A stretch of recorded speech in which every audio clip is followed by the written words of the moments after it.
Hi guys, क्या हाल चाल है, कैसी चल रही है आप सबकी पढ़ाई। लास्ट लेक्चर में अपन ने अपने मूवी के हीरो जो कि है स्पर्म, उसके बारे में बात करी थी कि भाई कैसे वो मेल रिप्रोडक्टिव सिस्टम में बन के उसका ट्रेनिंग हुआ और उसके बाद कैसे वो वैस डिफरेंस से होते हुए कुछ ग्लैंड्स का सपोर्ट लेते हुए यूरेथ्रा से बाहर निकल गया। यहां तक की कहानी हमने पढ़ी थी। आज हम पढ़ेंगे वो जिस कंट्री में जाने वाला है, यानी दूसरा देश। बेसिकली हम पढ़ेंगे फीमेल रिप्रोडक्टिव सिस्टम के बारे में, जहां पे स्पर्म जाएगा और एग से मिलेगा और जहां पे कुछ तो होने वाला है। इन सब चीजों के बारे में डिस्कस करेंगे। तो आज हम पढ़ने वाले हैं चैप्टर नंबर 3 जो कि है लाइफ प्रोसेस पार्ट 2, साइंस 2 का ये चैप्टर है और उसमें सेक्सुअल रिप्रोडक्शन इन ह्यूमन, इसके बारे में हम डिस्कस करेंगे। और आज पढ़ेंगे अपन क्या, फीमेल रिप्रोडक्टिव सिस्टम। क्या आप रेडी हैं?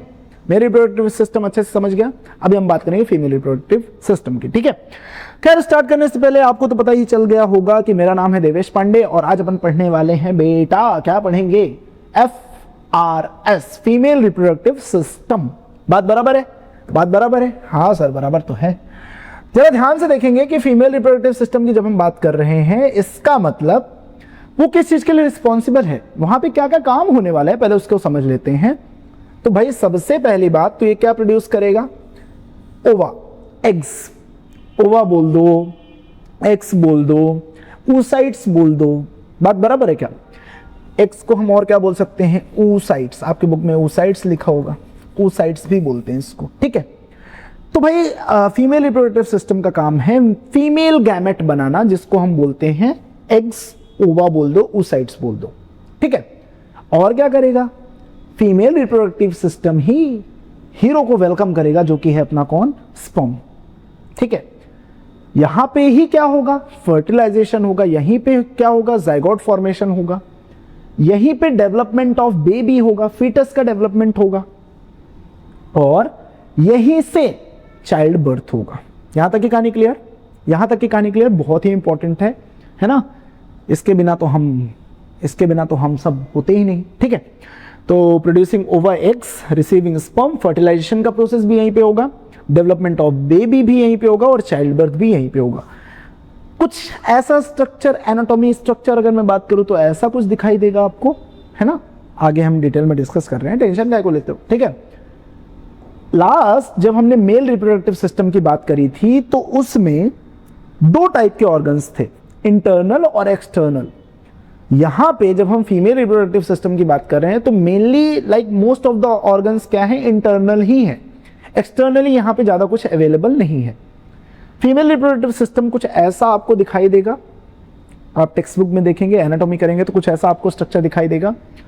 और यहां पे क्या क्या अवेलेबल है, कौन कौन से ऑर्गन्स अवेलेबल हैं, ओवरीज। सबसे पहले ये जो आपको स्ट्रक्चर दिख रहा है ना, ये दिस इज ओवरीज।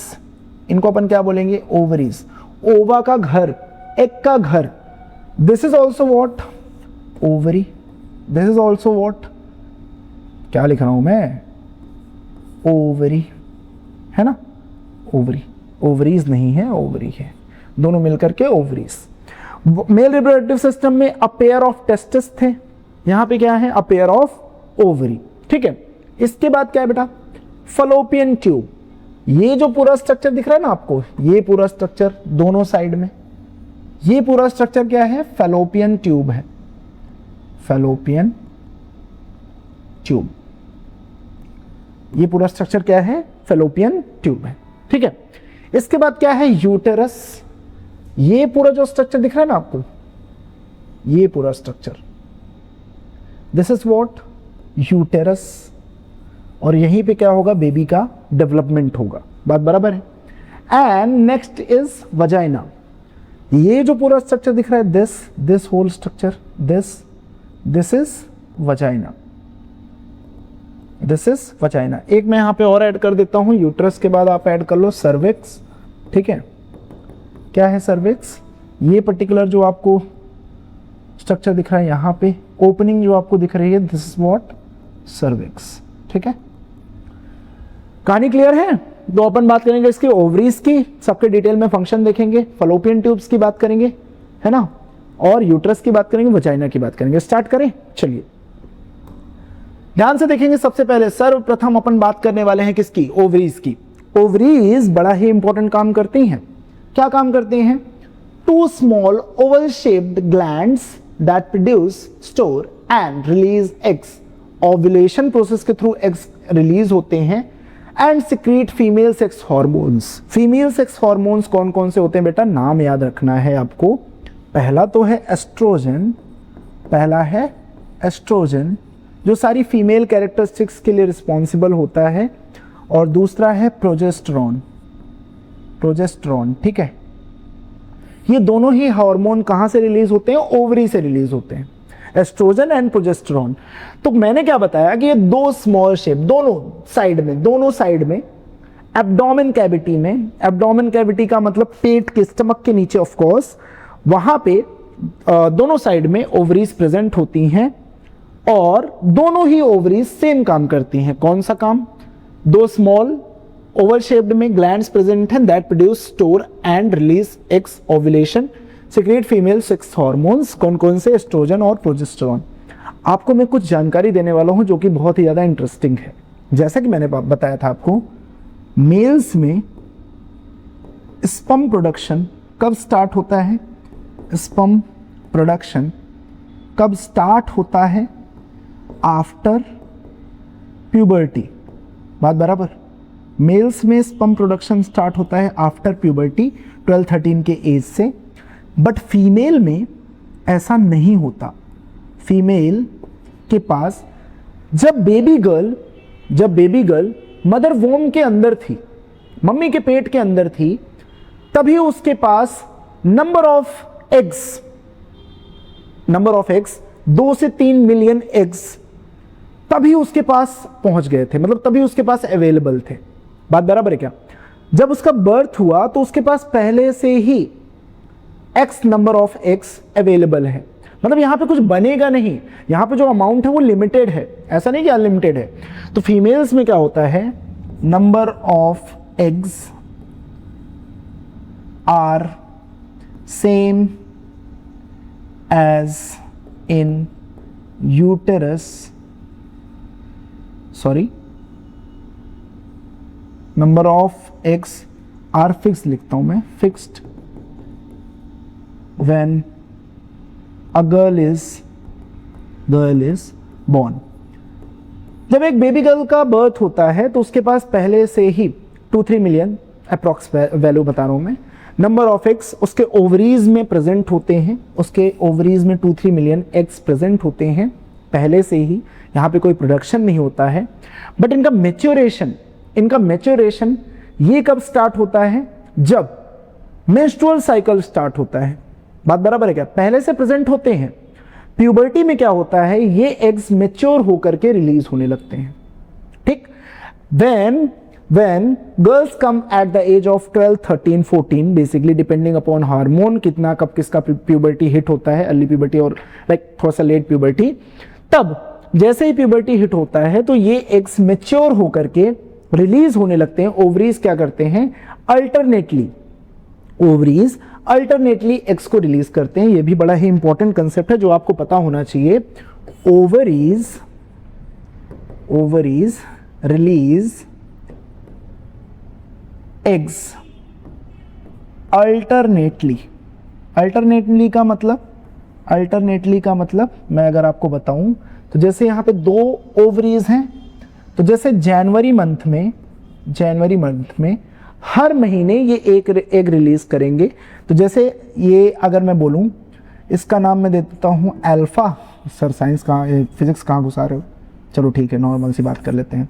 ये है राइट, ये है लेफ्ट, ठीक है। तो इसका नाम दे देता हूँ मैं, इसका नाम दे देता हूँ लेफ्ट ओवरी, इसका नाम दे देता हूँ राइट ओवरी, है ना, राइट ओवरी, ठीक है। तो अगर जनवरी मंथ में लेफ्ट ओवरी ने एक एग रिलीज किया जनवरी मंथ में, बराबर, तो फरवरी मंथ में राइट ओवरी एक एग रिलीज करेगा फरवरी में। बात बराबर है। फिर मार्च में कौन? लेफ्ट, फिर अप्रैल में कौन? राइट। इस तरीके से दोनों ओवरीज अल्टरनेटली क्या करते हैं? एग्स रिलीज करते हैं। पहले मैंने जो चीजें बताई आपको जरा डाइजेस्ट करो। बेबी गर्ल के पास पहले से ही x number of eggs available थे, मैच्योर नहीं हो रहे थे। जब मेंस्ट्रुअल साइकिल स्टार्ट होता है, पीरियड्स आना स्टार्ट होते हैं, उस पर्टिकुलर टाइम पे एग्स मैच्योर होने लगते हैं और हर महीने, हर मंथ एक एग एक ओवरी से रिलीज होता है अल्टरनेटली। बात बराबर, यहां तक की कहानी क्लियर। तो ओवरीज क्या करते हैं, ओवरीज रिलीज करते हैं एग और एस्ट्रोजन और प्रोजेस्टेरॉन नाम के हार्मोन रिलीज करते हैं, जो फीमेल्स में काफी ज्यादा इंपॉर्टेंट रोल प्ले करता है। ठीक है, कहानी यहां तक की clear. Ovaries release eggs alternately, है ना, ओवरीज में अल्टरनेटली एग्स रिलीज होते हैं। तो ओवरी में क्या होगा, एग का मैच्योरेशन होगा, एग बनता जाएगा, मतलब लाइक बनेगा नहीं, सॉरी, एग मैच्योर होगा, जो नंबर ऑफ एग्स पहले से अवेलेबल हैं वो मैच्योर होंगे। ठीक है, और यहां से एग्स क्या हो जाएंगे, रिलीज हो जाएंगे। यहां तक की कहानी क्लियर है।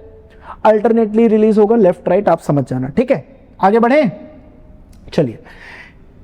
इसके बाद फलोपियन ट्यूब का काम आता है। व्हाट इज फलोपियन ट्यूब, बड़ा ही इंपॉर्टेंट है और यहीं पे बहुत कुछ होने वाला है।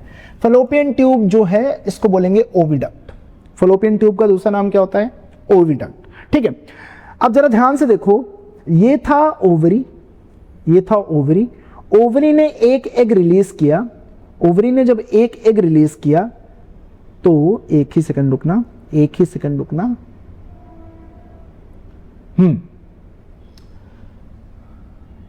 हाँ, ये स्ट्रक्चर आपको दिख रहा है क्या, ये फिंगर लाइक स्ट्रक्चर, बात बराबर है क्या।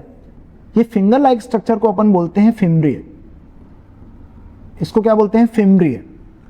इसको अपन क्या बोलेंगे, फिम्ब्रिय। ठीक है, इसको बोलेंगे, स्पेलिंग मिस्टेक, फिम, एक सेकंड, हाँ, this will be known as fimbriae. अब जैसे ही ओवरी ने क्या किया, एग रिलीज किया, तो ये जो फिंगर लाइक स्ट्रक्चर है उस पर्टिकुलर एग को तुरंत ही इनसाइड यानी फलोपियन ट्यूब में पुश करेगा। हेयर लाइक स्ट्रक्चर होता है, फलोपियन ट्यूब में उसको क्या करेगा, तुरंत ही पुश करेगा। और इस तरीके से फलोपियन ट्यूब क्या कर लेगा, आगे बढ़, हाँ, फलोपियन ट्यूब में एग जो है वो एंटर हो जाएगा। कब होगा ये, मेंस्ट्रुअल साइकिल में अपन डिटेल में पढ़ेंगे कि ये कब कैसे होगा, बट मैं एक अंदाजे के लिए आपको बता देता हूं। 14th डे पे एग जो होगा वो कहां पे आ जाएगा, फलोपियन ट्यूब में। जैसे 1st ऑफ, अभी क्या चला है, मार्च, 1st ऑफ मार्च को अगर मान लीजिए किसी को पीरियड्स आए, ठीक है, तो 1st ऑफ मार्च को अगर पीरियड्स आए तो तुरंत ही जैसे ही पीरियड्स का डे 1 होगा, जैसे ही एंडोमेट्रियम जो वॉल होगी यानी यूट्रस की जो वॉल होगी वो स्ट्रेट होकर के म्यूकस के साथ में बाहर आएगी, जिसको अपन पीरियड्स बोलते हैं। सेम डे पे जिस पर्टिकुलर एग से ओवरी से एग रिलीज हुआ था उसके अपोजिट वाला वो एग को मैच्योर करना स्टार्ट कर देगा और पीरियड्स आने के 14th डे पर क्या हो जाएगा, एग रिलीज हो जाएगा। बात बराबर है क्या। एग रिलीज होकर के कहां पे आएगा, एग रिलीज होकर के आएगा फैलोपियन ट्यूब में। और मैंने आपको बता दिया फैलोपियन ट्यूब में हेयर लाइक स्ट्रक्चर होते हैं, फैलोपियन ट्यूब में हेयर लाइक स्ट्रक्चर होते हैं जो एग को कहां पुश करते हैं, जो एग को कहां पे पुश करते हैं, एग को पुश करते हैं टुवर्ड्स यूटेरस, टुवर्ड्स यूटेरस। अब जरा ध्यान देंगे, tubes that carry the ovum from the ovaries to the uterus and are typically the side where fertilization occur. this thing is very important, this thing is very important कि ये जो oviduct होता है ना, या फिर आप बोल दो फैलोपियन ट्यूब, ओविडक्ट बोलो या फिर फैलोपियन ट्यूब बोलो, फैलोपियन ट्यूब, यही वो जगह है, दिस इज द प्लेस, यही वो जगह है जहां पे हीरो पता है तुम्हारा स्पर्म वो मिलेगा किसके साथ में, यही वो जगह है जहां पे हीरो किसके साथ में मिलेगा, हीरोइन के साथ में। स्पर्म प्लस एग का फ्यूजन होगा और क्या फॉर्म होगा, जाइगोट फॉर्म होगा। इसके बाद कहीं पे फॉर्म नहीं होता है, इसके बाद वो ओवम या फिर आप बोल सकते हो वो एग कैपेबल ही नहीं होता है फर्टिलाइज होने के लिए। तो जब 14th डे पे एग रिलीज हुआ तो 24 आवर्स का टाइम रहता है, 1 से 1.5 दिन का टाइम रहता है। अगर उस पर्टिकुलर टाइम पीरियड पे स्पर्म का फ्यूजन हो गया, स्पर्म कहां पे एंटर कर गया, फैलोपियन ट्यूब में एंटर कर गया, तो क्या फॉर्म हो जाएगा, जाइगोट। अदरवाइज वो एग अब किसी काम का रहेगा नहीं। कहानी क्लियर है, यहां पे इतनी कहानी क्लियर है। तो मैंने आपको बताया कि जो फैलोपियन ट्यूब होती है ये क्या करती है, कैरी करती है ओवम को कहां पे, यूटेरस में, और यही वो साइट है जहां पे फर्टिलाइजेशन होता है। तो आपसे क्वेश्चन पूछेगा तो आप बताओगे। ओवरीज क्या करते हैं, प्रोड्यूस करते हैं एग्स को, हर महीने अल्टरनेटली एक एक रिलीज होता है। फिर फेलोपियन ट्यूब में फिंगर लाइक स्ट्रक्चर मैंने बताया, उसको बोलते हैं फेम्ब्रिए। फेम्ब्रिए क्या करता है, फेलोपियन ट्यूब में एग को पुश करता है और इस तरीके से फेलोपियन ट्यूब के थ्रू एग कहाँ किस तरफ मूव करता है, यूट्रस की तरफ मूव करता है। बात बराबर है। जब से पीरियड्स आना स्टार्ट होंगे, जब से मेंस्ट्रुअल साइकिल स्टार्ट होगा, अच्छा मेंस्ट्रुअल साइकिल जब स्टार्ट होता है तो उसको क्या बोलते हैं, स्टार्ट ऑफ मेंस्ट्रुअल साइकिल पूछ लेता है एमसीक्यू में, इसको बोलते हैं मेनाक। इसको क्या बोलते हैं, मेनाक। ठीक है, याद रखना तुम लोग, दिस कॉल्ड मेनाक। तो जब से पीरियड्स आना स्टार्ट होंगे बेसिकली, तो एक एक हर महीने रिलीज होगा और इस तरीके से उसका साइकिल यहाँ पे चलेगा। बात बराबर है। फर्टिलाइज हो गया तो फिर काम ही खत्म है, वो सब हम फर्टिलाइजेशन नेक्स्ट लेक्चर में पढ़ेंगे। फिलहाल के लिए अभी तक यहाँ पे आप ध्यान दो। यहाँ तक की कहानी क्लियर। तो फेलोपियन ट्यूब से एक कहाँ किस तरफ जाएगा, यूट्रस की तरफ जाएगा। चलिए आगे बढ़ जाते हैं, यूट्रस के बारे में थोड़ा सा देख लेते हैं। This whole portion is what, uterus. This whole portion is what, uterus. It is a pear shaped muscular organ where a fertilized egg implants and develops during pregnancy. It sheds its lining endometrium during menstruation if no pregnancy occur. Very very important. अगर भाई साहब fallopian tube में egg का fertilisation हो गया, तो ये जो स्ट्रक्चर रेड कलर का स्ट्रक्चर दिख रहा है, ये इनर वॉल, ये रेड कलर की जो इनर वॉल है, यूट्रस की इनर वॉल का नाम बड़ा ही इंपॉर्टेंट है। यूट्रस की इनर वॉल को अपन बोलेंगे एंडोमेट्रियम। यूट्रस की इनर वॉल को अपन बोलेंगे एंडोमेट्रियम। तो यहीं पे आकर के वो पर्टिकुलर एम्ब्रियो का मतलब सैक ऑफ सेल, अगर फर्टिलाइजेशन हो गया तो यहीं पे आकर के वो सैक ऑफ सेल क्या हो जाएगा, ज्वाइंट हो जाएगा। यहीं पे आकर के वो सैक ऑफ सेल ज्वाइंट हो जाएगा और यहीं पे बेबी का फॉर्मेशन स्टार्ट हो जाएगा। इसी को अपन क्या बोलते हैं, मदर्स वॉर्म बोलते हैं इसी को। यहीं पे बेबी का फॉर्मेशन क्या होगा, स्टार्ट हो जाएगा। लेकिन अगर एग फर्टिलाइज नहीं हुआ तो हर महीने ये हम मेंस्ट्रुअल साइकिल में डिटेल में देखेंगे, नेक्स्ट लेक्चर उसका भी रहने वाला है। तो हर महीने जब एग ओवरी से रिलीज होता है तो यहाँ पे यूट्रस की जो लाइनिंग्स होती हैं, इनर वॉल होती है, जिसको अपन ने क्या बोला, एंडोमेट्रियम, ये प्रिपेयर होती है फॉर इम्प्लांटेशन। उसको लगता है कि भाई एक फर्टिलाइज होकर के आएगा हर महीने, ठीक है, ऐसा लगता है उसको। तो ये हर मंथ प्रिपेयर होती है, हर मंथ बेसिकली फर्टिलाइजेशन के लिए रेडी रहती है। अगर मान लो एक फर्टिलाइज नहीं हुआ तो यही एंडोमेट्रियम की जो वॉल होती है, मेंस्ट्रुएशन के टाइम पे, मेंस्ट्रुअल ब्लड के टाइम पे पूरा श्रेड होकर के, मतलब टूट करके, या फिर आप बोल सकते हो बेसिकली लाइक कि वो लाइनिंग जो होती है, वो मसल्स जो होते हैं, और वहां पे बहुत सारी कैपिलरीज प्रेजेंट होती हैं, आर्टरी और वेन, नसें प्रेजेंट होती हैं, ब्लड भी प्रेजेंट होता है, सब कुछ, वो सब पूरा का पूरा जब एक फर्टिलाइज नहीं होता है तो वो बाहर आ जाता है in the form of menstrual blood, जिसको अपन पीरियड्स बोलते हैं। बात बराबर है यहां तक। तो हर महीने ओवरी से एक रिलीज होगा, फेलोपियन ट्यूब में आएगा। अगर एक फर्टिलाइज है तो यहाँ पे आके इम्प्लांट हो जाएगा, फर्टिलाइज नहीं है तो मेंस्ट्रुअल ब्लड के फॉर्म में बाहर आ जाएगा। यहां तक की कहानी क्लियर है। यूट्रस ही वो जगह है जहां पे बेबी का क्या होगा, यूट्रस ही वो जगह है जहां पे बेबी का क्या होगा, बेबी का होगा ग्रोथ, ठीक है। यूट्रस ही वो जगह है जहां पे बेबी का ग्रोथ होगा। हाँ, ये क्यों ग्रो हो गया मुझे वो नहीं समझा, एक सेकंड गाइस, चलो इसको मैं थोड़ा सा जूम कर लूं। चलो ठीक, बढ़िया। तो यूट्रस ही वो जगह है जहां पे, एक सेकंड, ऐसी चीजें हो जा रही हैं। Hey what happen?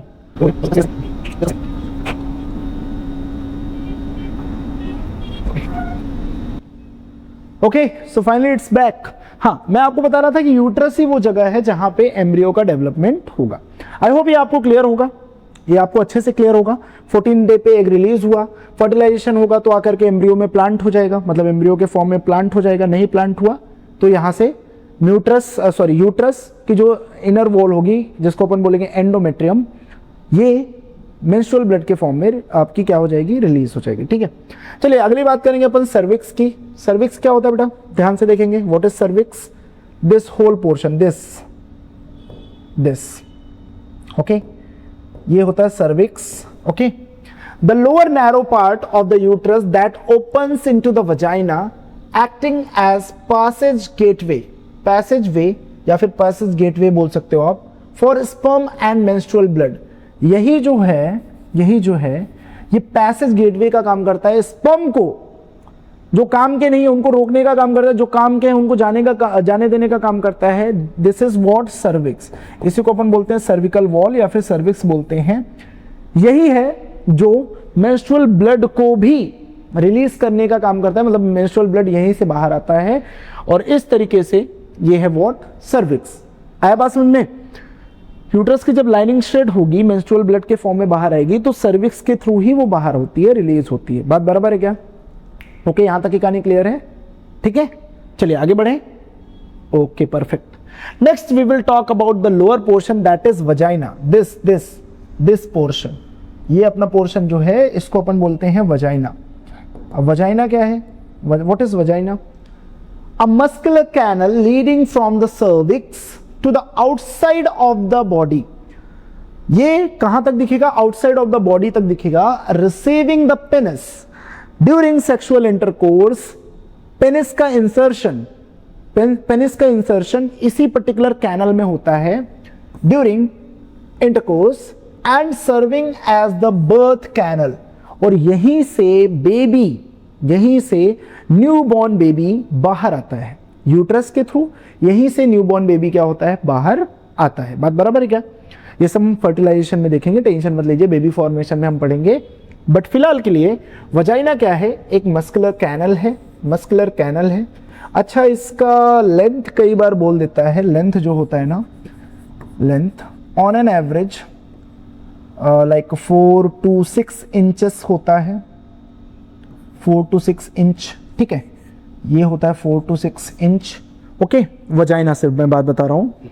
और ये काफी ज्यादा एक तरीके से आप बोल सकते हो कि एडेप्टिव होता है, मतलब बेसिकली जब यहीं से बेबी का बर्थ होने वाला है तो ये एक तरीके से बोल सकते हो फ्लेक्सिबल टाइप का होता है। तो उस पर्टिकुलर केस में ये अपने साइज को एनलार्ज वगैरह यानी कर सकता है। ठीक है, तो vagina is what? Muscular canal leading from the cervix to the outside of the body, receiving the penis during sexual intercourse and serving as the birth canal. काम आपको याद रहना चाहिए। यहां तक की कहानी क्लियर है क्या? अच्छे से क्लियर है? एक बार मैं फिर से रिवाइज करवा दूं। फीमेल रिप्रोडक्टिव सिस्टम बहुत ही इजी है, इसलिए ज़्यादा बार ये पूछा नहीं जाता। मेल रिप्रोडक्टिव सिस्टम बहुत बार पूछा जाता है।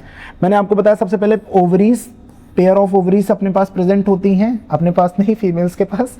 ठीक है, और अल्टरनेटिवली ये क्या करते हैं? एग्स को रिलीज करते हैं। पहले से ही एक प्रेजेंट होता है लेकिन मैच्योरेशन प्यूबर्टी के बाद स्टार्ट होता है। एक रिलीज होगा तो ये फिंगर लाइक स्ट्रक्चर, इसको बोलते हैं फिम्ब्रिय। फिम्ब्रिय क्या करेगा? एक को फैलोपियन ट्यूब में इंसर्ट करेगा और इस तरीके से यहाँ से वो कहाँ किसकी तरफ आता है? यूट्रस की तरफ आता है। अगर तो फर्टिलाइजेशन हो गया है, क्या मैं फास्ट जा रहा हूँ क्या? नहीं। अगर तो फर्टिलाइजेशन हो गया है तो यहीं पे क्या हो जाएगा? एम्ब्रियो इम्प्लांट हो जाएगा। अगर फर्टिलाइजेशन नहीं हुआ है तो मेंस्ट्रुअल ब्लड के फॉर्म में सब कुछ बाहर आ जाएगा, एंडोमेट्रियम वॉल बाहर आ जाएगी। तो ये था internal organ of female reproductive system. This was the internal organ of female reproductive system. क्या हम बाहर के ऑर्गन की बात कर लें? चलिए, बाहर का स्ट्रक्चर कुछ ऐसा दिखाई देता है, बाहर का स्ट्रक्चर, बाहर की एनाटॉमी कुछ ऐसी दिखाई देती है और बाहर ज्यादा कुछ प्रेजेंट नहीं है। One thing is called vulva, one thing is there is called vulva. This whole structure is called vulva. ठीक है, अब जरा ध्यान से देखेंगे, यहां पे दो बेसिकली पाथवेज अवेलेबल हैं। One is for bladder opening, that is urethra, and other one is vaginal opening. ठीक है, मेल रिप्रोडक्टिव सिस्टम की बात कर रहा था अपन ने, तो स्पर्म यूरेथ्रा से ही बाहर आता है जहां से यूरिन रिलीज होता है। यहाँ पे थोड़ा सा अलग है, यहाँ पे यूरिनल ओपनिंग अलग है और वजाइना अलग है। बात बराबर है क्या? ये जो आपको नीचे दो ग्लैंड्स दिख रही है ना, ये जो दो ग्लैंड्स दिख रही हैं वजाइना के नीचे, दे आर कॉल्ड बार्थुलिन ग्लैंड। इनका भी थोड़ा सा नाम आपको याद रखना है। बार्थुलिन ग्लैंड्स आर प्रेजेंट अंडरवेस वजाइना। ठीक है, नीचे वजाइना के प्रेजेंट होती हैं। एंड ऑब्वियसली ग्लैंड से तो कुछ सिक्रीशन होगा, दे सिक्रेट सम फ्लूइड्स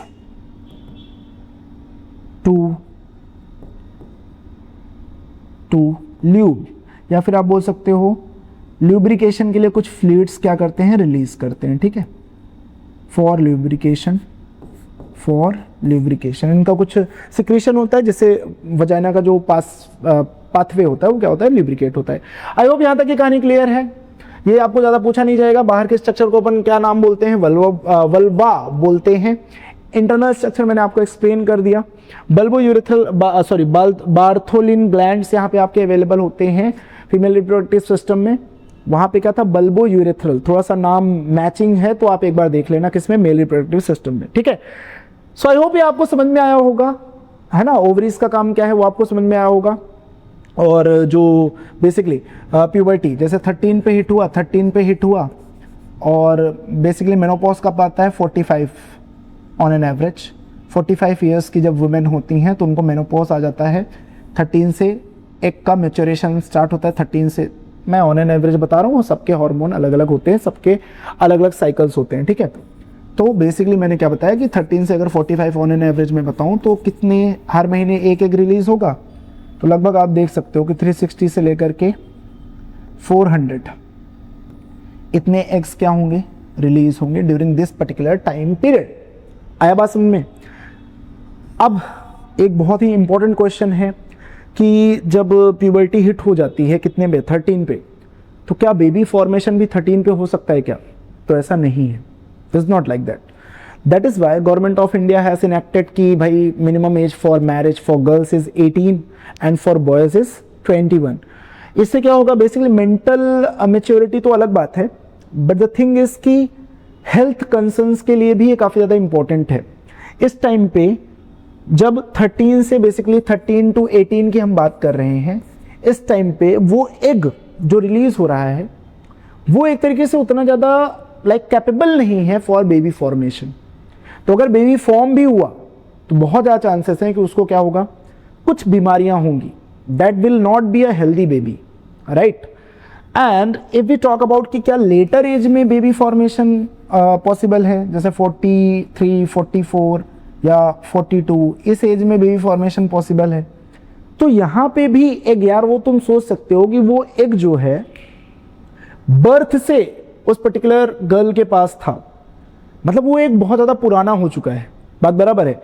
तो इस पर्टिकुलर एज तक आते आते उस एग के पास उतनी ज़्यादा एबिलिटी नहीं होगी, प्रॉपर मियोसिस नहीं हो पाएगा। गैमेट्स कैसे फॉर्म होते हैं, मियोसिस के थ्रू, प्रॉपर मियोसिस नहीं हो पाएगा, तो ये एग भी उतना कैपेबल नहीं होगा for formation of baby, properly fertilization के लिए कैपेबल नहीं होगा। मेल्स में ऐसा नहीं होता है, मेल्स में डेली स्पर्म फॉर्मेशन होता है और जब तक उनका लाइफ साइकिल चलेगा तब तक स्पर्म फॉर्म होते रहेगा। बट फीमेल्स में क्या होता है, एक टाइम फ्रेम होता है, जब मेनार्क का मतलब जब बेसिकली प्यूबर्टी हिट होती है, यानी बेसिकली पीरियड्स आना स्टार्ट होते हैं, टू मेनोपॉज। मेनोपॉज का मतलब होता है मेनोपॉज, ठीक है। मेनोपॉज का मतलब जब पीरियड आना बंद हो जाते हैं, जब एग अब डेवलप नहीं हो रहे, ठीक है। आई होप ये सब बातें आपको क्लियर होंगी। और एक क्वेश्चन था कि 18 और 21 मिनिमम एज क्यों रखा गया, वो भी मैंने आपको एक्सप्लेन किया। अगर आपको कुछ डाउट है तो नीचे आप कमेंट बॉक्स में बता सकते हैं। लेक्चर अगर अच्छा लगा हो, कुछ समझ में आया हो तो उसको शेयर करो अपने दोस्तों के साथ, है ना। पुराने लेक्चर्स भी आप चेकआउट कर सकते हो मेल रिप्रोडक्टिव सिस्टम के और सेक्सुअल रिप्रोडक्शन इन प्लांट के, ठीक है। मिलेंगे नेक्स्ट लेक्चर में, ये पूरा नोट्स आपको डिस्क्रिप्शन में मिल जाएगा, वहां से आप डाउनलोड कर सकते हो। मिलते हैं नेक्स्ट लेक्चर में, तब तक के लिए पढ़ाई करते रहिए, बाय बाय।